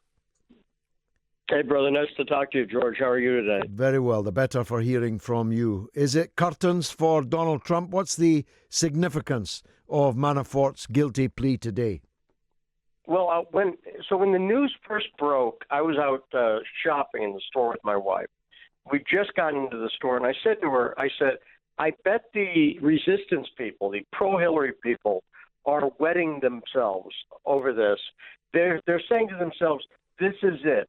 Manafort this is it. He's going to flip on Trump, right? Then by the time we left the store, we're packing up, another news report comes in that Manafort's cooperation will not have to do with the presidential campaign. And I'm like, see, this is what I knew would happen, which is every time there's a little blip, they think that, okay, this is it. This is going to prove it. And they're chasing a white whale. It's never going to happen. And the reason is because, as you said, there is no Russian collusion. So that's what the Mueller investigations, that's what they're supposed to be after. But they're never going to get evidence of that because it didn't happen. And so every time the anticipation goes up, well, maybe Papadopoulos, maybe whoever he is in the campaign. But okay, this time his lawyer Michael Cohen. This time they got him. No, they're getting people for peripheral crimes that had nothing to do with Trump or the election, to their great chagrin. So, not many people inside the Beltway would be able to stand up to forensic investigation of their lives before all of this happened or didn't happen, and that's what's going on here, isn't it?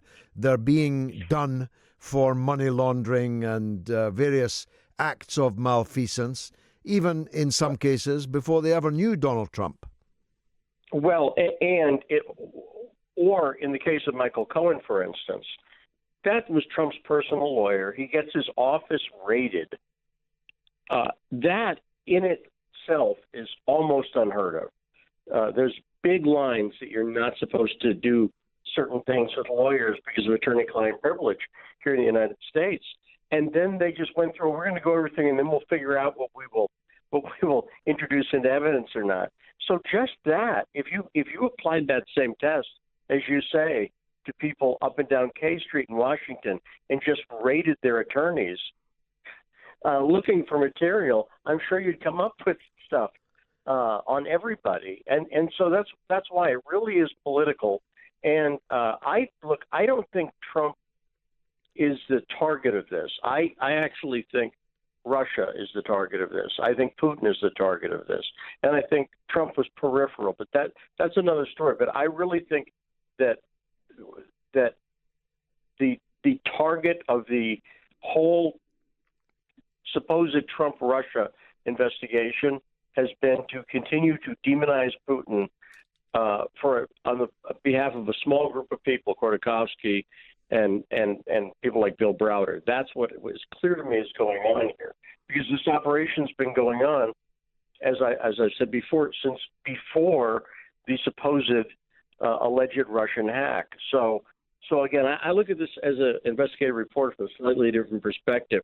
I think the media is getting it wrong, but I look at it quite differently than most. Well, are the voters getting it wrong? Because the midterms are coming up fast. It is distinctly possible, isn't it? You'll tell me if not, that the houses of the U.S. Congress will actually change hands. And even if they don't entirely change hands, they'll be so bad for the Republican Party that the number of Republicans who might be counted on to go for an impeachment of Donald Trump might be sufficient to carry it through.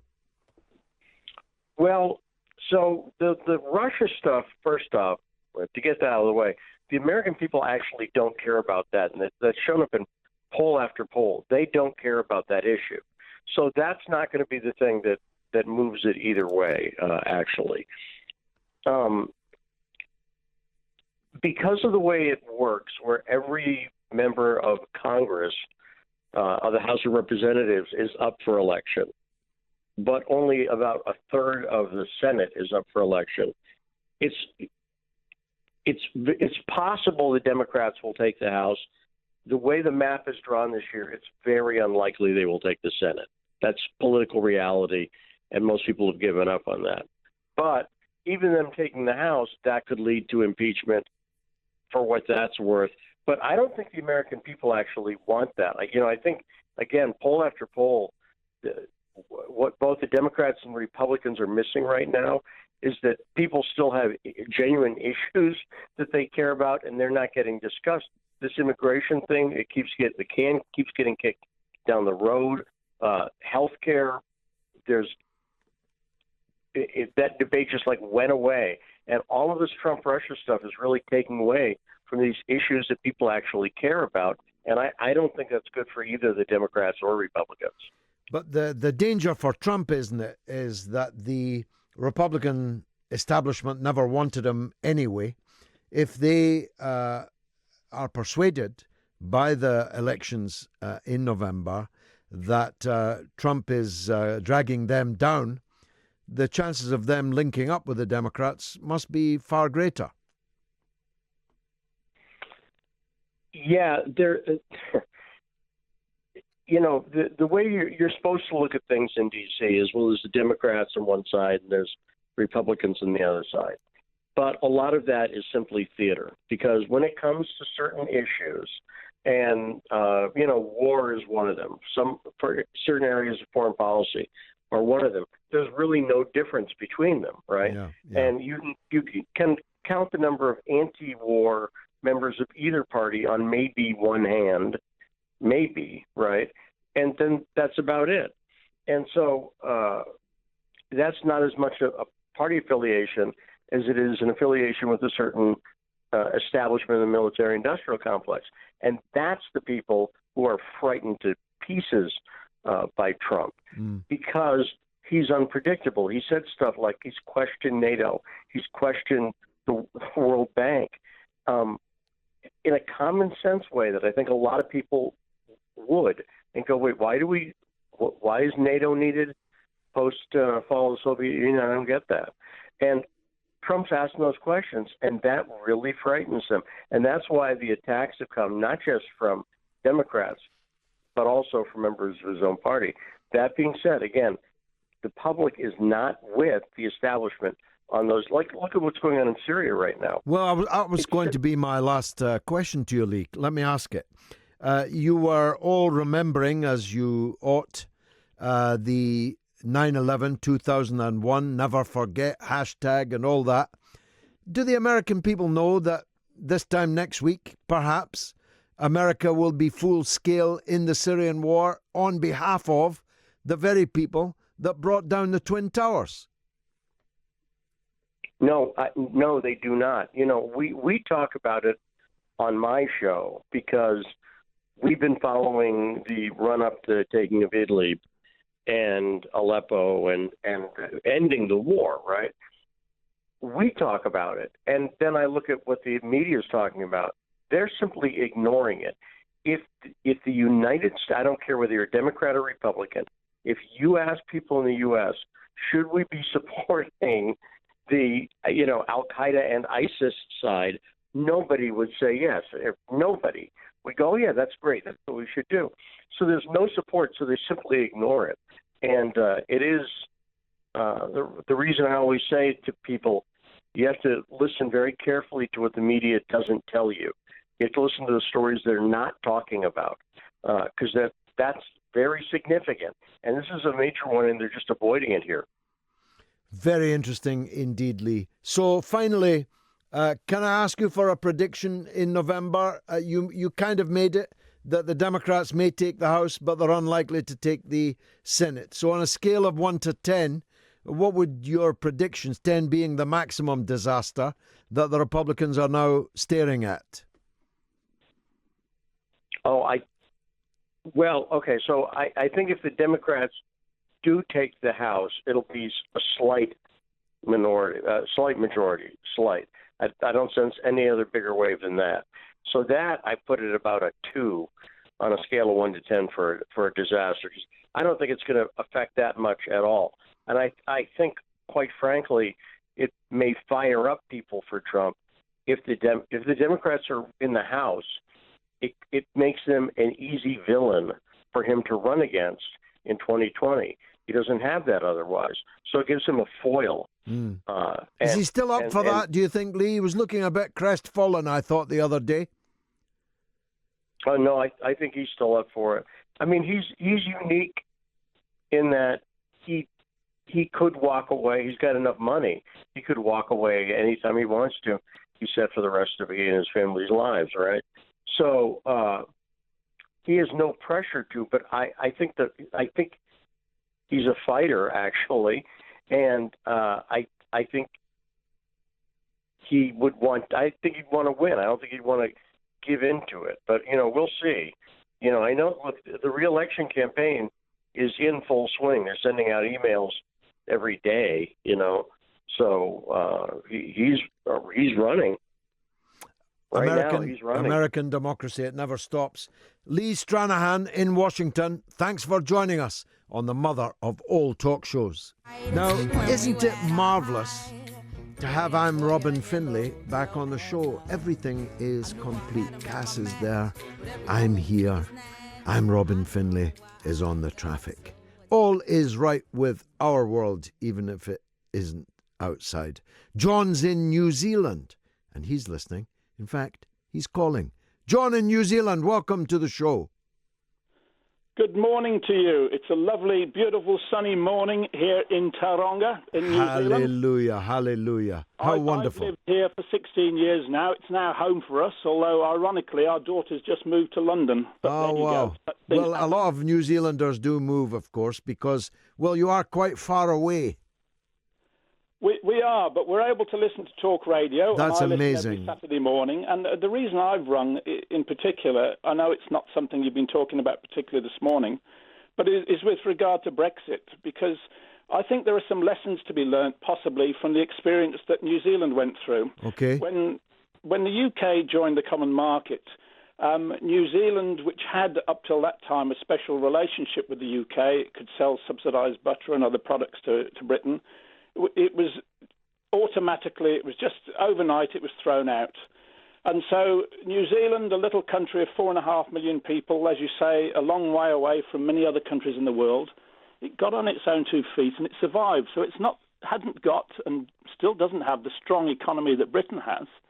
Yet this country is surviving, it's doing well, it's prospering, and I just find it amazing when I've been watching and listening to what's been happening with regard to Brexit, how it is that there seems to be a huge lack of confidence within Britain, that people don't seem able to consider that they can actually survive and they can do well by trading with the rest of the world, by making up their own rules. And the reason I supported it, even though I didn't get a vote, was get your own democracy. You can rule your own self. You won't be ruled by unelected people from elsewhere in Europe. Well, so that's a truly amazed at this. Sorry? That's a truly wonderful and uplifting call. I may tell you that when I was an activist at the age of 21 in the original referendum, in 1975, one of the principal reasons why I was against Britain joining, or in fact we'd joined 2 years before, but staying in the then common market, was because of the betrayal of the Commonwealth countries that it represented. And one of the reasons why I campaigned for Brexit was I want to reconnect with the Commonwealth, which in many places has become, in fact in most, has become economically of very great significance indeed. Not just New Zealand, of course. India's soon will be one of the world's very, very biggest economies. The continent of Africa, which was once described insultingly as the white man's burden, Africa is a treasure house of wealth, and we can reconnect also, course, with that. Of course, there's also Western New Zealand, which is sometimes called Australia, and that's doing yes, pretty well for itself as well. That's also doing quite well. But the point you make about the loss of national confidence is the most crucial one.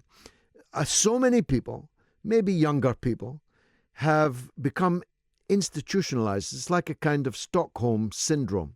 They imagine that we need the European Union, not Europe, not the European people, but that we need the European Union, that vast, fat bureaucracy in Brussels, the European Central Bank, that we need them somehow to civilize us, as if we were nothing before 1973. As a matter of fact, Britain was at its best in the 1960s, before we ever joined the European Union.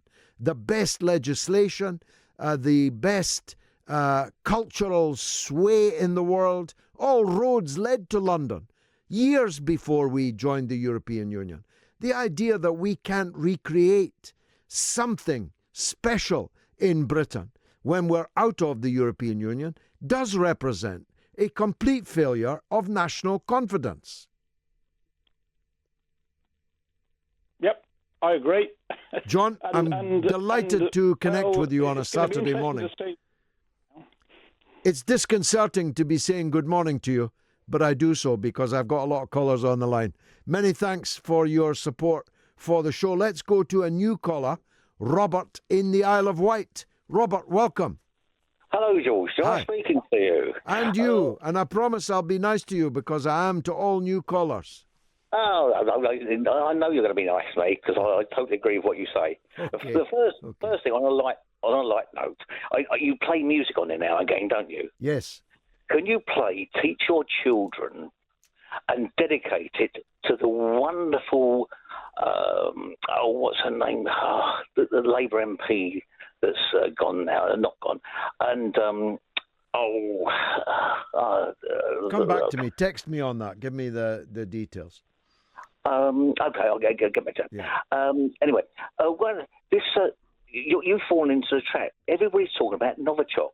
Novichok this, Novichok that. Yeah, it's just for shorthand. It might not be Novichok at all. Well, exactly. Have you seen?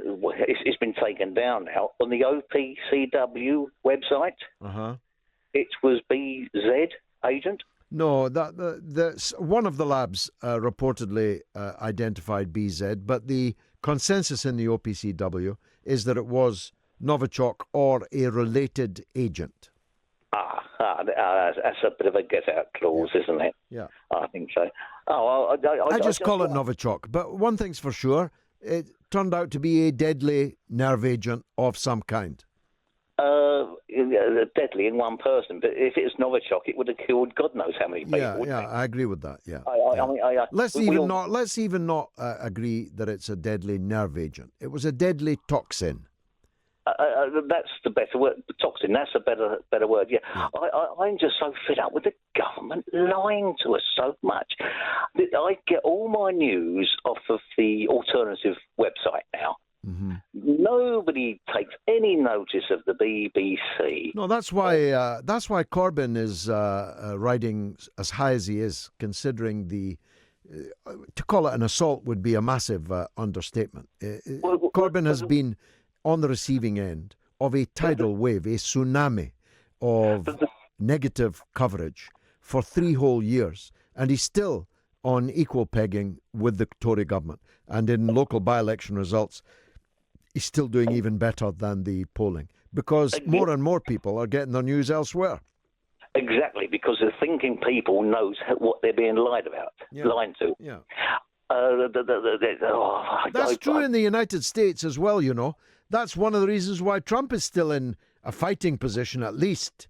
I mean, if you depended on U.S. media, Trump would have been sunk long ago.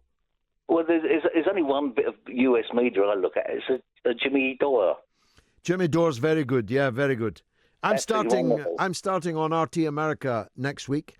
A 10-minute segment every night at 5 p.m. English time. So you won't be able to get that here, but you'll be able to see it on YouTube afterwards. Robert, it's been a pleasure talking to you. Harold Wilson used to holiday in your manor, of course. I remember all the pictures every summer of Harold with his trouser legs rolled up, just sitting on the rocks in the lovely Isle of Wight. Here's Bill in the equally lovely Fife. Go ahead, Bill. Hi, George. I'm glad you said lovely. Oh, Fife's a lovely place. George, I just wanted to say to you, the first role of government is the security of its people. Yep. And if we go back, George, to the Troubles in Ireland, briefly, we had all sorts of equipment to identify Semtex, everything coming into the country. Has anybody ever thought, sealed or not, that we can't identify a chemical agent? Yeah, I've got grave doubts that this material came in through London Airport, I must tell you. Good on you, because I don't believe it did, George. If it did, we have fallen down sharply, George. Well, two guys of military age, arrive, no wives, no children, no pack drill, at London Airport, carrying a deadly toxin. No one screens them. I don't believe it. I don't believe it either, George, but I just want It's easier for a camel to get through the eye of a needle than for a single-man Russian of that age to get into London. I tell you that. It's harder for a camel to get through the eye of a needle than to even get the visa. And how she could stand at the dispatch box and let people even try and believe that is just beyond imagination. Well, most of them did believe it. Only Jeremy Corbyn questioned the prevailing narrative from the beginning. And if you question them, George, you're far to the left, you're a commie and everything. Yeah, you're a commie agent, you're KGB, you're a Russian bot and all of that. But the good news is, Bill, the good news is, as you said, people are no longer buying it. That's right, but I just wanted the listeners to think about that. Semtex, we could identify anything coming in. It's a load of rubbish, George. Which part of Fife are you calling me from, by the way? Oh, you'll not believe it. Gordon Brown's constituency. From Kirkcaldy, yeah. Very nice. Yeah, very nice. Well, he's no longer in the game, of course. But he did a decent job for Kirkcaldy, if nothing else. Well, that's up to you, John. the town was looking nice the last time I spoke in it.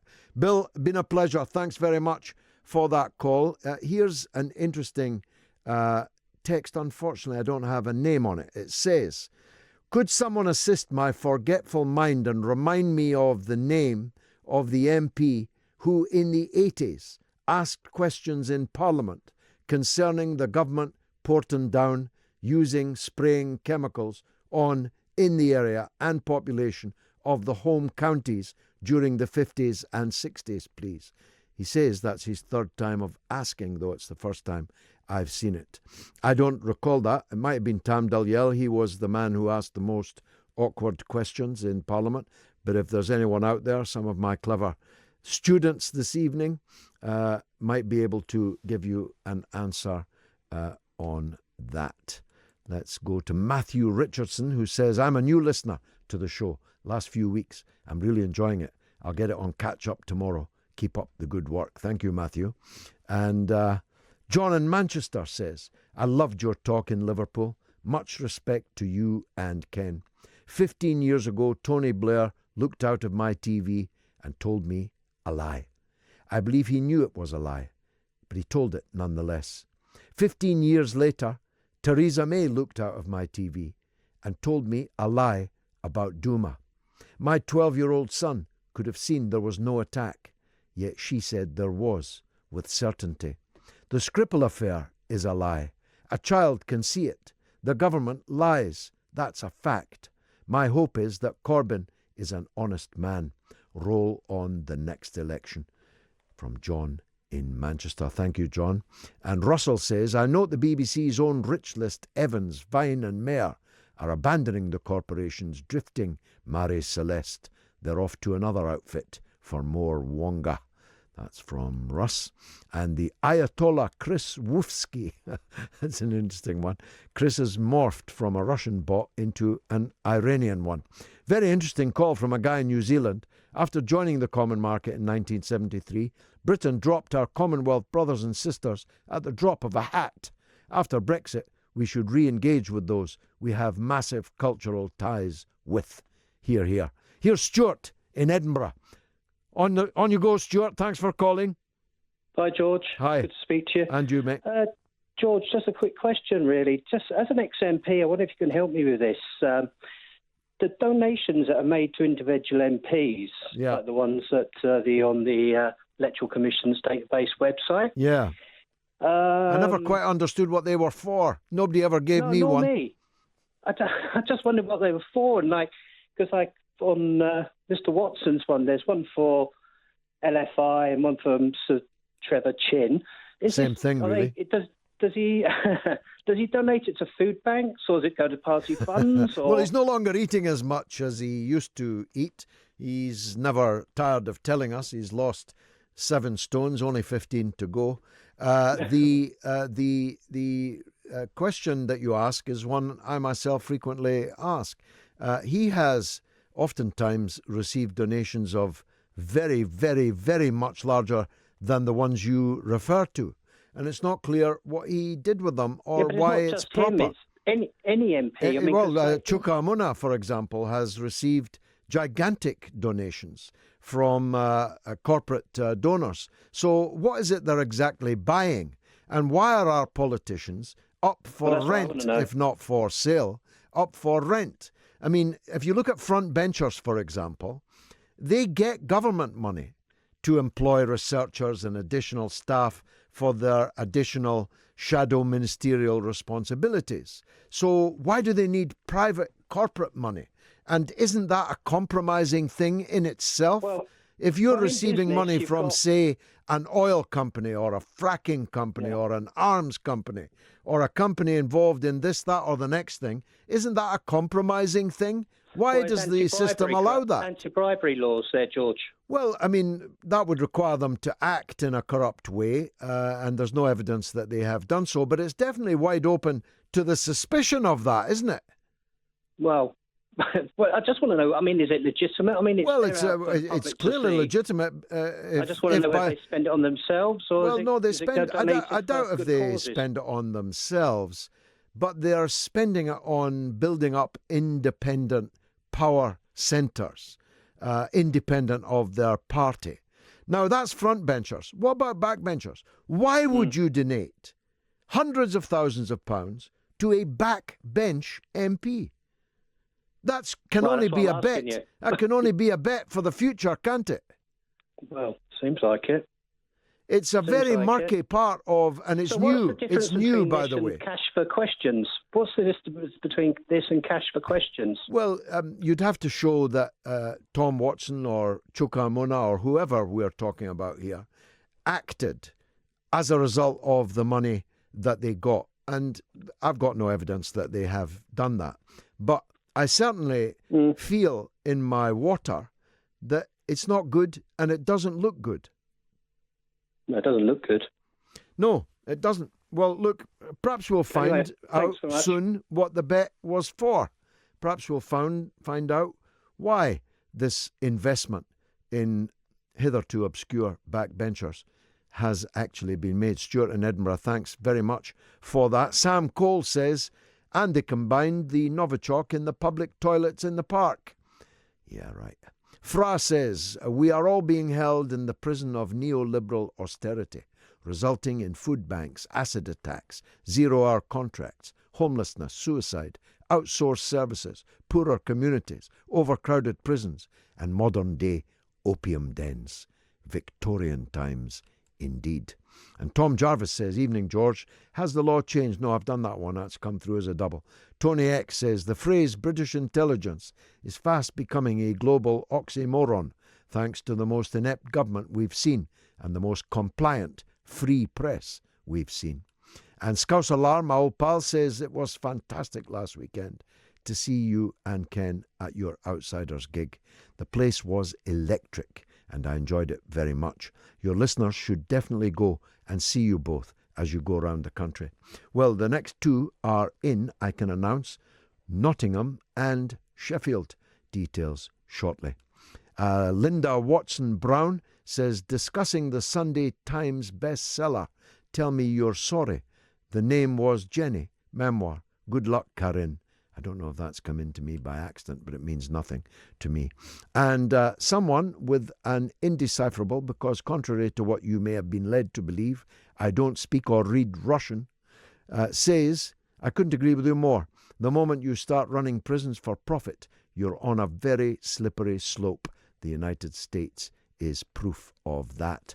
And Mal says, I remember at the start of the Salisbury affair suggesting to you that for all we know, Yulia could have been the carrier of the poison for other unknown reasons, and something went wrong. What we do know is that four Russian people are involved.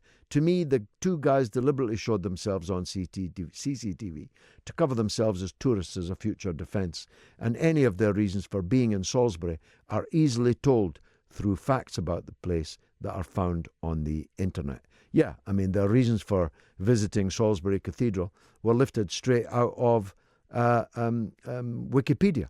I mean, almost word for word. And Big Al goes on, if Amy was alive today to reflect the Russian discussion, she would sing her song, Back to Black. And Jane A. says, the best speech I've ever heard in the House was Rory Stewart debating hedgehogs a couple of years ago, George. She adds, lol. And this is from Mark in Felixstowe, tuned in for our regular antidote to the mainstream media, namely the moats on talk radio and Signor George Galloway.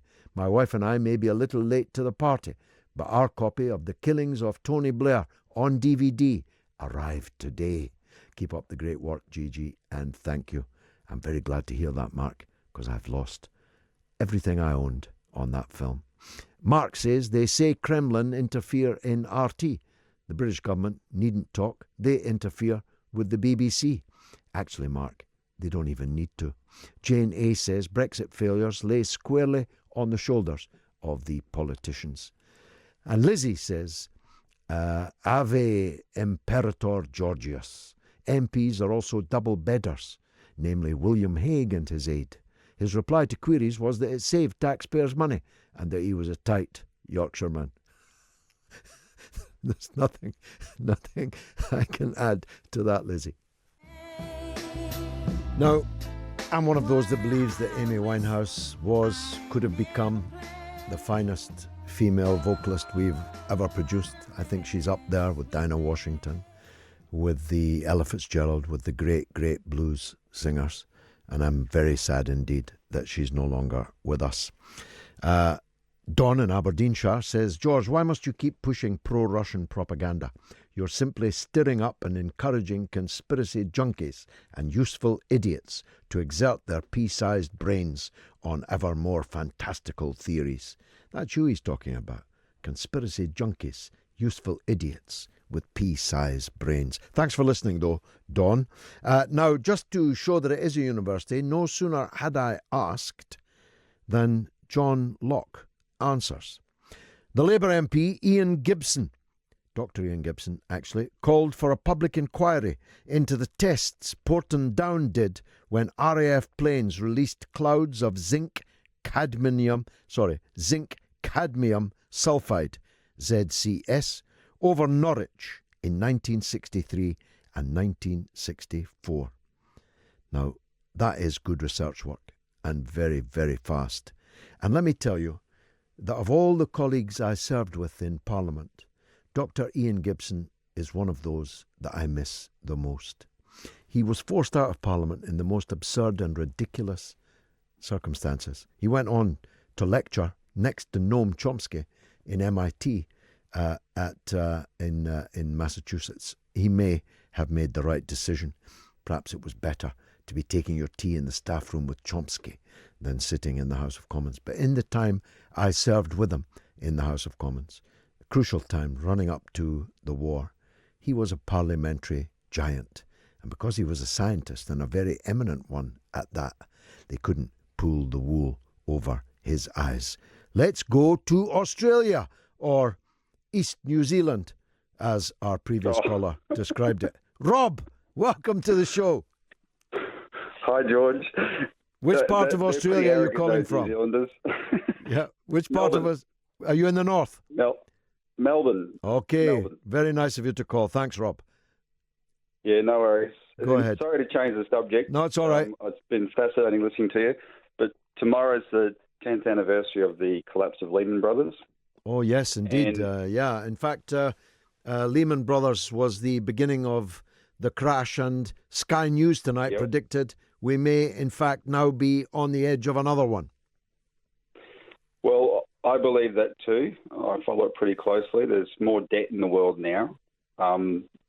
The problem was, this is why I wanted to call. It's just worth remembering that nothing was effectively done to clean up the mess afterwards. They bailed out the banks, but there was no real reform of the banking system to stop it from being able to happen again.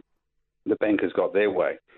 And I advocate, there's a lot of people around the world who say that the most effective thing to do is to go back to a separated banking system where normal banking is broken away from all the speculative investment banking and other practices the financiers can get up to, so that they can't piggyback off the enormous,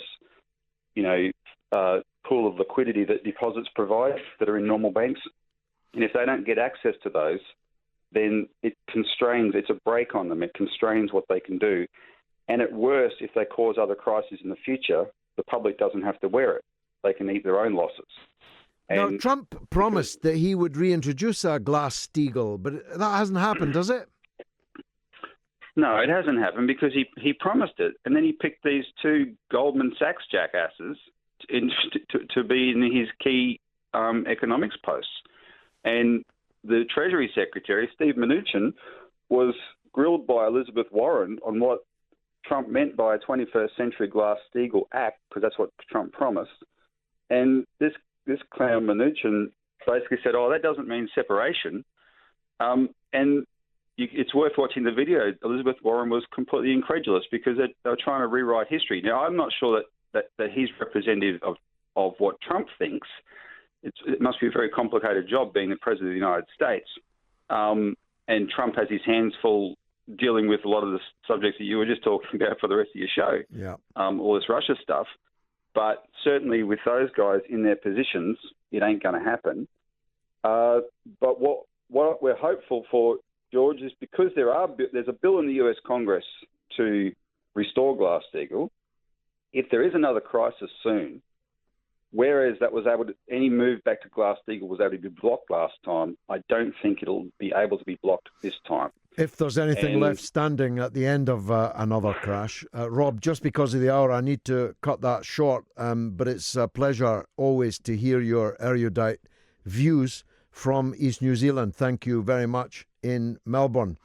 It's the legend that's Norma in Bristol. Hello, George. Hi, Norma. Lovely to hear your voice. No show is complete. Actually, I'm sorry to keep prodding the Scribble story. It's just, I still wonder a couple of points. It seems so obvious to get the victim's version. Why don't they interview the Scribbles for their story? Who knows where they're kept? And well, according to the Daily Mail, which I know isn't the most reliable on this subject, or many others, they're thousands of miles away and no expenses being spared. Yeah. Our money, isn't it? Well, our money, and presumably forever, and presumably they mean in the United States or Canada or Australia or New Zealand, probably America or Canada. But you're right, they could, some tame BBC man even could interview them, and they could say, yeah, that's the two guys, they came at us and they sprayed it on us. They could actually end all this endless peregrinations around what happened. I mean, they could ring into your show, couldn't they, really? Yeah, and I hope they're listening. They could ring into the show. They could close the whole matter. But as long as we don't hear from them and they're not even here any longer, which is what is being leaked to the papers, then we're not going to be much further forward. And if Scotland Yard do not go to Moscow to interrogate these two guys, this story is going to remain a giant open question. Yeah, no. And the other thing, just quickly, I must practice my tiny bit of Russian before I say goodbye. Mm-hmm. But what about this policeman, D.S. Bailey? I mean, he was supposed to be affected by Novichok. Well, where and when does he fit in? Well, I've never understood that, and I don't understand why he's disappeared from view. True. He's presumably being maintained at no expense spared, public expense too. Yeah. Now, was he a first responder, as someone said tonight, at the park bench? I hardly think so. A plainclothes detective sergeant, unless he happened to be there entirely by accident. But if he was affected as a first responder, why weren't the other first responders affected? Yeah, like you said, there was a woman, wasn't there? Yes. And now I'm arguing, my thesis, he couldn't have been affected by the doorknob because the doorknob was not the method of delivery of the agent. So he presumably went into the house if he wasn't a first responder, and he must have been infected in the house. So how did the Novichok get in the house? I mean, it's really, we've got other things to think about, really. There's a lot of things going on, but I was going to say, you'll have to get somebody to translate. Spasibo and do svidania. I know spasibo means thank you. What did the last one mean? Do svidania. Good night. Thank you and good night. Thank you very much, Norma. Lizzie Fletcher, who's fast becoming another legend. Lizzie, welcome. Hi. How are you? I'm good. The better for hearing from you. Oh, good, good. Well, I just wanted to talk about prisons and, you know, the fact that we're also Americanized. That I don't know if you know about the recent prison strike in America, but it was the August 21st to September 9th. So it's just finished, and they wanted more humanity in prisons. You know, Was this a strike of prisoners or prison guards? This was prisoners. Okay. And 7 prisoners lost their lives when prison officials turned their backs on a riot that they had provoked. And I think that it's becoming this way in Britain too, with privatised prisons.